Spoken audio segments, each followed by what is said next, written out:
छत्तीसगढ़ के बदलते राजनीतिक समीकरण व आगामी विधानसभा चुनाव के संदर्भ में भारतीय जनता पार्टी की प्रदेश प्रवक्ता के.एस. चौहान ने ग्रैंड एशियन न्यूज से खास चर्चा की। इस दौरान उन्होंने हर सवालों के जवाब बेबाकी से दिए। आइए देखते हैं भाजपा के प्रदेश प्रवक्ता के.एस. चौहान से हुई बातचीत के खास अंश। नमस्कार, स्वागत है आप सभी का ग्रैंड एशियन की खास पेशकश चर्चा राजनीति में। दर्शकों, आने वाले समय में विधानसभा चुनाव होने को है, ऐसे में गलियारों में और हर जगह पे जो राजनीति की चर्चा है सरेआम है और चर्चाओं के दौर पे जो दिग्गज है उनका भी अपना अपना विचार रखने का भी दौर लगातार जारी है। इसी कड़ी में आज हमारे स्टूडियो में भाजपा के प्रदेश प्रवक्ता के.एस. चौहान समाज सेवी भी हैं, वो हमारे साथ मौजूद हैं। सबसे पहले हम उनका स्वागत करेंगे। सर, आपका स्वागत है। सर, वैसे तो चुनाव को लेकर के काफ़ी सारी चर्चाएं आपसे करना चाहते हैं राजनीति को लेकर, लेकिन एक सबसे बड़ी ये है कि अभी जो बीते दिनों में देखा गया है केंद्रीय मंत्री जिसमें पीएम भी शामिल है और अमित शाह भी शामिल हैं, उनका आने का दौर लगातार देखा जा रहा है। तो क्या जो हमारे जो छत्तीसगढ़ के भाजपा नेतृत्व करता है उनमें ये एक तरह का वो नहीं है क्या जो सामंजस्य बैठा पाए, उनका आने का दौर लगातार जारी है?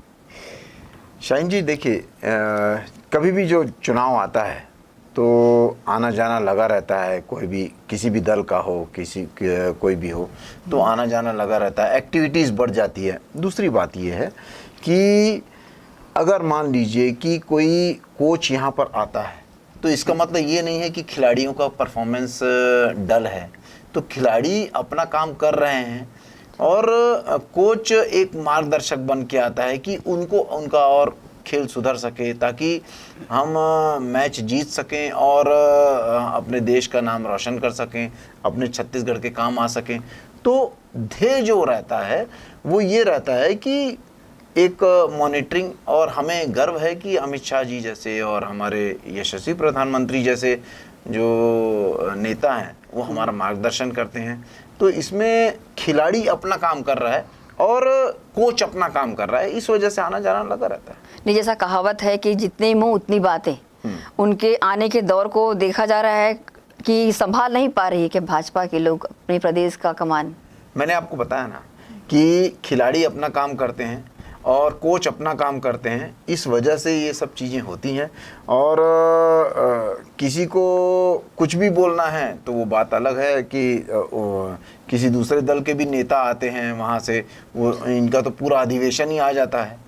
अधिवेशन आ जाता है, 700-800 हजारों के तादाद पे इनके पदाधिकारी आते हैं, नेता आते हैं, और वो यहाँ का ही पूरा संसाधनों को यूज़ करके जाते हैं और यहाँ के 3-3 राज्यसभा सांसद भी दूसरों के बना दिए जाते हैं।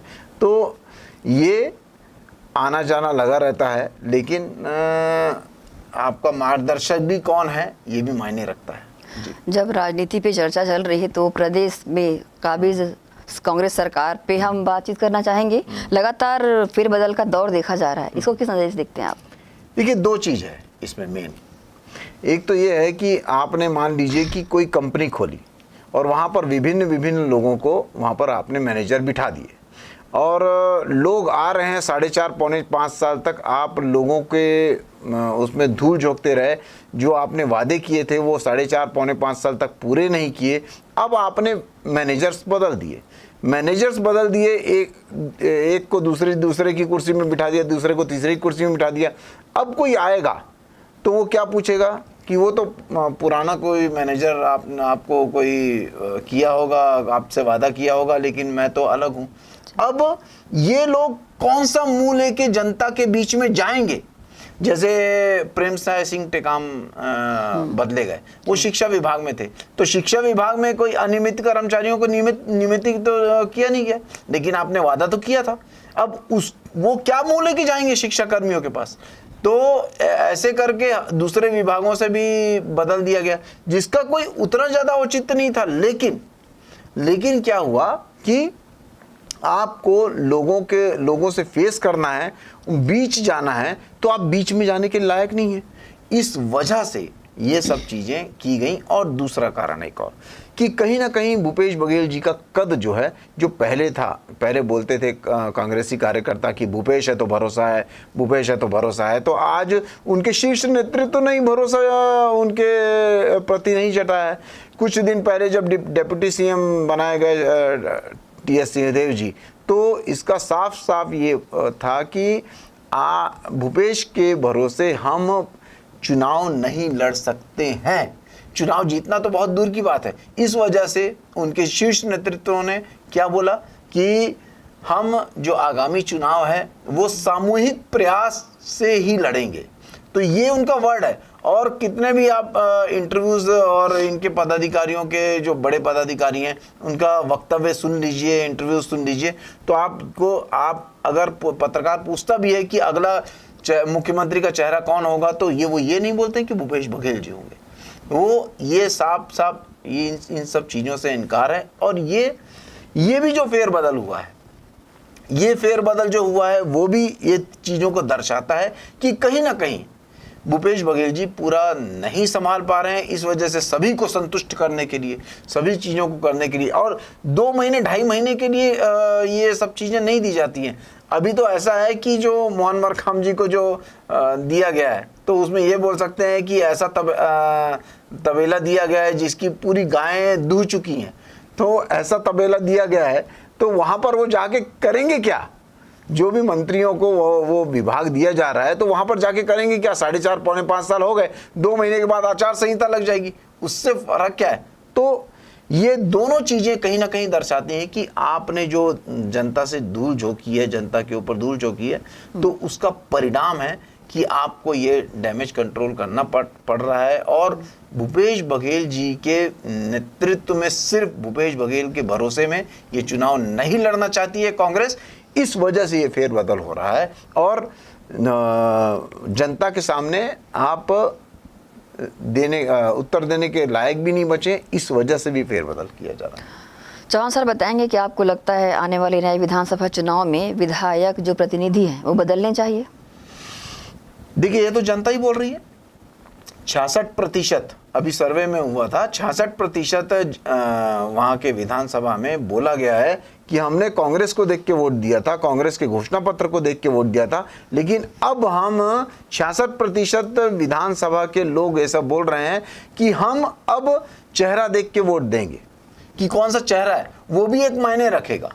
तो ऐसे में आप चेहरा, जो विधायक का जो चेहरा है वो भी मायने रखेगा। पिछली बार क्या हुआ था कि चेहरा कोई मायने नहीं रख रहा था। आपकी जो घोषणा पत्र थी, जो लोक लुभावने जो वादे थे, जिसमें से मुख्य वादे आपने पूरे किए ही नहीं है। आप शराबबंदी का मामला ले लीजिए, अनियमितीकरण ले लीजिए, आप 1500 पेंशन ले लीजिए, विधवा पेंशन ले लीजिए, आप स्व सहायता समूह का जो लोन माफ़ करना था वो ले लीजिए, आप 43 लाख जो युवा हैं उसमें से सिर्फ 1,16,000 युवाओं को 2,500 बेरोजगारी भत्ता मिल रहा है। आपने बिजली बिल हाफ करने की बात कही थी, आपने 200 यूनिट पे ला के रोक दिया। आपने जो प्रॉपर्टी टैक्स में कटौती की बात की थी, उसमें यूज़र चार्जेस और बढ़ा दिया। तो ये सब चीज़ें जनता देखती है। आपने किसान से जो वादा किया था उसको पूरा नहीं किया है, आपने और भी दूसरे वादे पूरे नहीं किए। तो ये सब चीज़ें जनता देखती है। तो उसके हिसाब से आप ये बताइए कि चेहरा भी देखा जाएगा कि कौन चेहरा क्या काम कर रहा है। पिछले 5 साल से लोग भुगत रहे हैं, सिर्फ और सिर्फ उनको वोट देके। जो उस लायक नहीं थे उनको वो उस गद्दी में बिठा दिया गया है, उसको टिकट दे दी गई। तो इस वजह से अब लोग चेहरा भी देख के वोट देंगे। और इस वजह से जनप्रतिनिधि को, अभी जो सर्वे आ रहा है, 66% लोग यही बोल रहे हैं कि हम अपना जनप्रतिनिधि बदलना चाहते हैं। ये विधायक प्रतिनिधि की बात थी। अब टिकट की बात अगर हम करें तो दोनों ही पार्टियों में टिकट को लेकर काफी मारामारी का दौर है। इसके लिए क्या कहना चाहेंगे? देखिए, टिकट वितरण जो होता है वो एक बहुत ही लंबी प्रोसेस है। और कोई ऐसा समझे कि हम 2-3 महीने की मेहनत में, 2-3 महीने में अपने आप को हाईलाइट करके, 6 महीने में हाईलाइट करके हम टिकट ले आएंगे, तो कोई भी दल जो होता है वो बहुत समझदार होता है। वहाँ के जो लोग जो टिकट वितरण कर रहे हैं वो सब देखते हैं कि कौन किस लायक है, कौन किस काबिल है। और हम क्या होता है शाहीन जी कि हम किसी चीज़ को पाने का प्रयास करते हैं, बल्कि हमें उस चीज़ के लायक बनने का प्रयास करना चाहिए। जैसे आप मतलब कोई भी आदमी मर्सिडीज लेने का प्रयास कर रहा है, लेकिन आप अगर मान लीजिए कि आप उतने पैसे कमा लें, उसके लायक बन जाए कि आप मर्सिडीज कभी भी खरीद सकते हैं, तो वो बनना जरूरी है कि आप उसमें प्रयास करेंगे, तो उसके लायक बनना जरूरी है। तो जनप्रतिनिधि के लायक बनना जरूरी है, टिकट के लायक बनना जरूरी है, ना कि टिकट लेने का प्रयास करना चाहिए। हम उस लायक बने, और इसी वजह से आपने सुना भी होगा कि पार्टी जिसको चाहेगी उसको बनाएगी। तो पार्टी उसी को चाहती है जो उस चीज़ के लायक रहता है, और तभी पार्टी देती है, बहुत सारे पहलुओं को देख के देती है पार्टी, तब जाके टिकट मिलती है। टिकट की बात थी, अब जातिगत की बात करेंगे। विधानसभा चुनाव में जातिगत समीकरण किस तरह का बैठेगा, क्या लगता है आपको? देखिए, जैसे जैसे जनता साक्षर होते जा रही है, सिर्फ साक्षर होते जा रही है। आप खुद बताइए कि मतलब मैं अगर किसी जाति का हूँ या आप किसी जाति के हैं, आपका अगर मान लीजिए कि आपकी जाति का कोई जनप्रतिनिधि आप आ जाता है और उससे ज़्यादा जनप्रतिनिधि दूसरा है, और वो बोलता है कि मतलब वो ज़्यादा काबिल है, तो आप चाह के भी अपने जनप्रतिनिधि को नहीं दे सकते। जब आप बोलेंगे कि नहीं, ये हमारे को आगे चल के हमारे शहर को, हमारे समाज को ये ठीक रखने वाला है, तो जातिगत समीकरण वहां पर काम करता है, लेकिन उतना काम नहीं करता है। आप ये नहीं तो बहुजन समाज पार्टी का देख लीजिए, बहुजन समाज पार्टी की आज क्या हालत है। जातिगत समीकरण वहां पर उत्तर प्रदेश में उनका है, लेकिन उसके बावजूद भी इतनी कम सीटें क्यों आती हैं। आज जो AIADMK के है, जो तो वो उनकी जाति का बहुत ज़्यादा बाहुल्य है, लेकिन उनकी उतनी सीटें नहीं आती हैं। तो और ऐसे ही मतलब मुस्लिम समाज की एक पार्टी बनी हुई है जिसमें ओवैसी जी मेन है। तो जो मुस्लिम समाज की जो मुस्लिम जितने वोटर्स हैं, उतनी सीटें क्यों नहीं आती हैं। तो जाति, ये जब समझ बढ़ जाती है, जब 79% हमारे पूरे देश में साक्षर लोग हैं। आज आप कवर्धा को देख लीजिए, कवर्धा में एक जो वहाँ पर साहू बहुमूल्य इलाका है, लेकिन वहाँ पर एक गैर साहू, एक गैर हिंदू वहाँ पर जीत के आता है। तो ये क्या है, इसका मतलब ये है, और बहुत अच्छे वोटों से जीत के आता है, वो क्या है। तो जाति का असर आता है, लेकिन जाति का असर ही आता है ये मैं नहीं बोलूँगा। जाति का भी असर आता है, लेकिन जाति का ही असर नहीं आता है कि आप किसी भी जात वाले को उतार दो और वो जीत जाएगा ना, ये ठीक। बात करेंगे राहुल गांधी की। वो अपने बड़े बोलेपन के कारण कभी भी सुर्खियों में आ जाते हैं। उनकी बात करने की शैली को लेकर भी सवालात उठने लगते हैं, और इन्हीं को देखते हुए उनकी जो संसदीय सदस्यता है उससे उनको हटाना क्या उचित है, जैसे कि चर्चाओं में है। 4 और केस चल रहे हैं उनके ऊपर। 2014 में उनके ऊपर महाराष्ट्र में 499 और 500 धारा का मानहानि का केस चल रहा है, और 2016 में उनके ऊपर आसाम के ऊपर केस चल रहा है, 2018 में फिर से महाराष्ट्र के ऊपर, 2018 में झारखंड के ऊपर एक और केस चल रहा है। तो 4 केस तो पहले ही चल रहे हैं। और 102 उसकी धारा 8 और उपधारा 3 के तहत उनके ऊपर ये पाबंदी लगाई गई है, जो सजा सुनाई गई है, और ये बताया गया है कि 2 साल या 2 साल से अधिक जिसकी भी सजा सुनाई जाएगी उसकी सदस्यता स्वयं ही भंग कर दी जाएगी।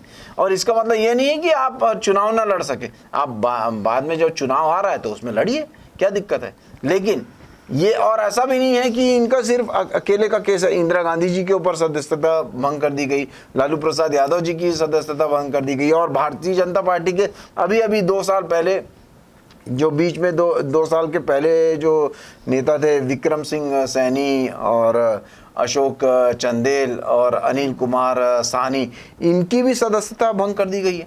तो जो संविधान के हिसाब से होगा उसके हिसाब से ही किया जाएगा। और ये निर्णय किसका है? ये निर्णय भारतीय जनता पार्टी या विधायक दल का नहीं है, ये विधायिका का नहीं है, ये निर्णय जो है वो कार्यपालिका का भी नहीं है, ये निर्णय है न्यायपालिका का।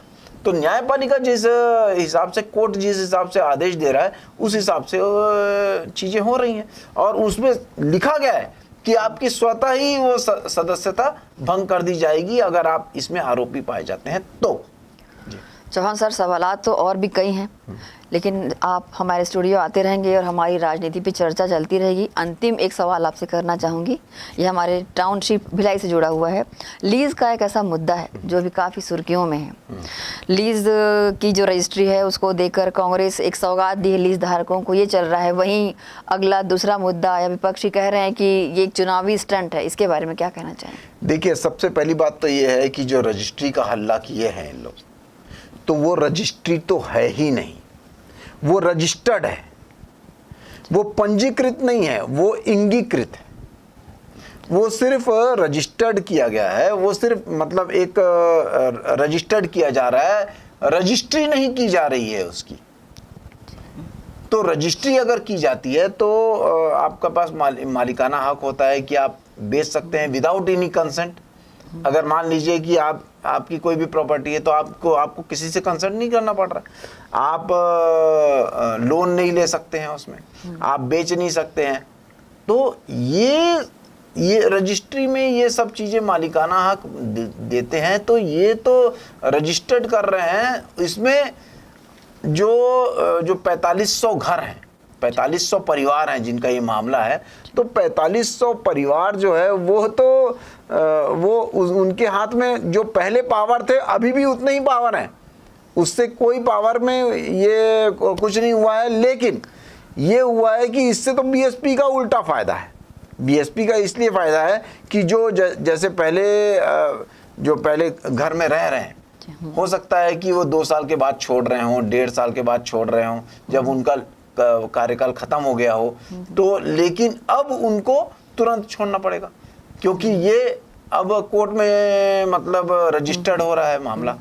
तो इसमें बीएसपी को पहले फायदा है, लेकिन इसको ऐसे ढंग से दिखाया गया है कि महापौर की देन है, तो मुख्यमंत्री की देन है, तो विधायक की देन है, तो और विधायक और महापौर तो आंसर देने के लायक ही नहीं है, वो तो मीडिया के सामने आ ही नहीं रहे हैं, वो तो भाग जाते हैं अपने जनप्रतिनिधियों को छोड़ के, तो अपने किसी भी एक इंसान को छोड़ के भाग जाते हैं। तो ये सब चीज़ें जो हैं आप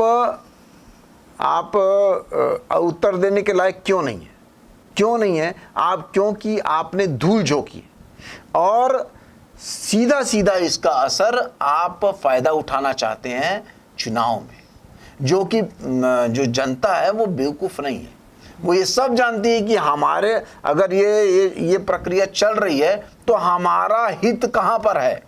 उनका हित तो हो नहीं रहा है, 1% भी उनके हित में, उनके जो ओनरशिप में, उनके हक में 1% भी इजाफा नहीं हुआ है, उल्टा बीएसपी को फायदा हुआ है।